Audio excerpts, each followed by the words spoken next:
Aujourd'hui, nous allons voir le fonctionnement du polarimètre de Laurent qui permet de calculer le pouvoir rotatoire.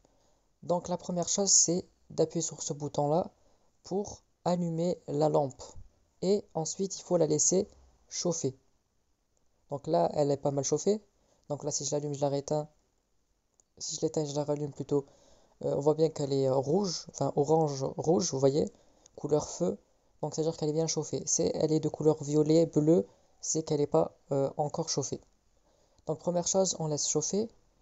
Puis, ce qu'on va faire, c'est régler le zéro de l'appareil. Et pour cela, on va utiliser cette molette qui est tout en bas. On règle le zéro, donc en tournant la molette, c'est jusqu'à que le zéro il s'aligne. Donc voilà, comme on peut le voir, les deux zéros sont alignés.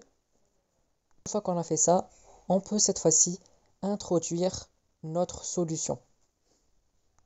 Et cette solution, on va l'introduire dans cette porte-cuve. Donc voici la cuve de la solution. On voit qu'il y a une bulle, une sorte de... voilà, c'est une sorte de forme ronde. En fait, c'est s'il y a une bulle, il faut faire en sorte que la bulle soit justement dans cet espace qui est un peu gros. Vous voyez? Une fois qu'on a fait ça, on introduit cette cuve dans le porte-cuve avec la grosse bulle qui est vers le haut. Pour lire l'angle de déviation, c'est avec cette molette, vous voyez, et on va tourner cette molette jusqu'à qu'on ait un cercle qui est en équipénombre. Donc je vais vous mettre une image, comme ça vous comprenez. La molette qui est au-dessus, elle sert tout simplement à régler la netteté du cercle.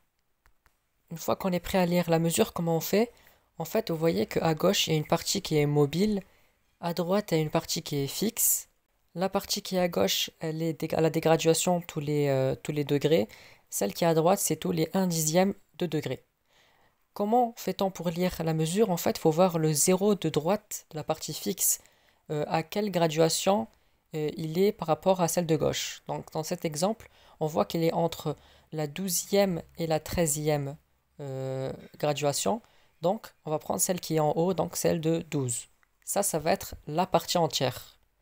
Pour voir la partie décimale, on va voir là où les deux graduations, celle de gauche et celle de droite, sont bien alignées. Dans ce cas-ci, on est à 6. Et comme on a dit que les trucs de droite, les graduations de droite, c'est tous les 1/10 de degré, donc c'est 0,6. Et donc finalement, notre résultat, c'est 12,6 degrés. Voilà pour le fonctionnement du polarimètre.